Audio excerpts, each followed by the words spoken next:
She has an unbelievable attention to detail. Attention to detail.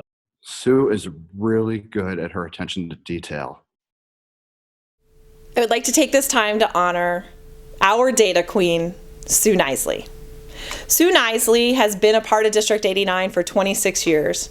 She started at Briar Glen as an instructional assistant and then joined the district office tech team in her data guru role. Things that she really amazed me with is her attention to detail, especially with respect to data. I could always rely on accurate data from Sue, and it was something she prided herself on. I have fond memories of walking into Sue's office when I first started at the district office, and I'd say, "Hey Sue, I have this idea. Do you think we could?" And then I would say something that I thought was probably pretty easy to accomplish, and Sue would smile, and she'd nod, and she'd say, "Of course, Emily, we can make that happen." And then, behind the scenes, Sue wrote code and pulled information from a ton of different systems and made it work. And she'd send it back to me a couple days later and say, "Here you go, we did it." Always thinking of the kids, always thinking of how to capitalize on the data, using the data, always trying to meet the needs of the staff. She's just thinking like 12 steps ahead on, if you do one thing here, what's it going to mean over here? And she always had a great way of thinking about that and helping others see that too.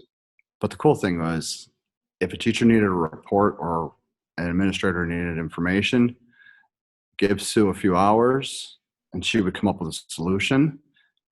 And her impact was really providing staff and teachers with the reports, with the details, the comparisons on how kids did on standardized testing, standardized assessments, state assessments.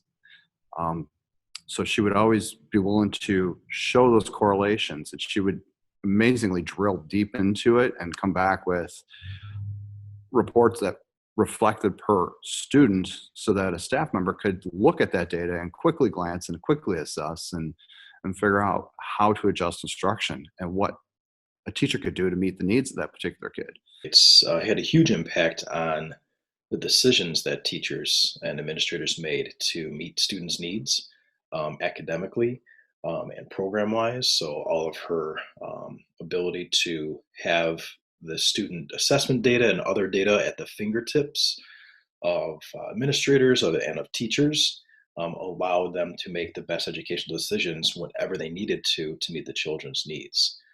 Beyond like what expertise and her greatness is into the role, she's also a great person. And, just appreciated working with her and getting to know her over the years. And I know that District 89 is going to miss her dearly. I'm sure we'll see Sue around for a little while, riding her bike through the neighborhoods. She attends church regularly just down the street from the district office, and she too is an avid gardener. Her grown daughters, Emily and Katie, live on separate coasts, and I know that she's going to want to spend time visiting with them. And of course, her adorable grandson. To Sue Knisely, we wish you all the best in retirement. Congratulations. We're sad to see Sue go. Just lucky to have someone like her in the district, because we wouldn't be where we are as a district without what Sue did. She truly is our data queen, and we wish her the best in retirement.